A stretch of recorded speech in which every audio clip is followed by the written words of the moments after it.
ছেলে নিয়ে ৬ বছর সৌদি আরব ও বাহরাইনে কাটিয়েছেন সাতক্ষীরার শকর আলী। বিদেশ জীবনের শেষ প্রান্তে বুক ভরা স্বপ্ন আর হাতে নিয়ে এসেছিলেন মরিয়ম খেজুরের অর্ধশত বীজ, যা তার কাছে ছিল স্বপ্নদানার মতো। দেশে ফিরে পুরনো পেশা চাষাবাদে মন দেন তিনি। বসতবাড়ির পাশে ১২ কাঠা জমিতে সেই মরিয়ম বীজ বপন করেন নিঃশব্দে।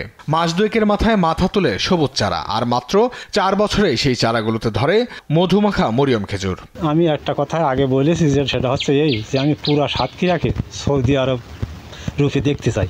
শুধু নিজেই নয়, আশেপাশের মানুষ, এমনকি দেশের নানা প্রান্ত থেকে আসছেন খেজুর বাগান দেখতে, কিনছেন গাছ। মানুষ খুব যত্ন করে এই জায়গায় আসে, যত্ন সহকারে দেখে।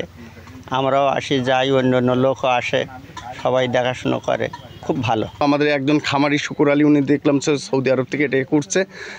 এটা যদি এই এলাকায় হয় তাহলে এটা হয়তো বা আরও অনেকে তাকে দেখে উৎসাহিত হবে এবং এরা এই খেজুরটা আমাদের অর্থনীতিকে আরও সমৃদ্ধ করবে। আমরা এই ফসলটা নিয়ে আশাবাদী, আশা করি আমাদের এটা এখানে এই অঞ্চলে সম্প্রসারিত হবে ইনশাআল্লাহ। উপজেলা কৃষি কর্মকর্তা বলেন, সৌদি আরবের মরিয়ম খেজুর চাষ করে সফলতা দেখিয়েছেন শকর আলী। চাইলে অন্যরাও এই চাষাবাদে মন দিতে পারেন। এক চান্সে যদি অধিক জায়গায় কেউ করে এটা ক্ষতির সম্মুখীন হতে পারে, এজন্য অল্প জায়গায় করে যদি সাস্টেইন করে, তাহলে আমরা এটা আরও ভালো ব্যাপক হারে এটা সম্প্রসারণ করার চেষ্টা করব।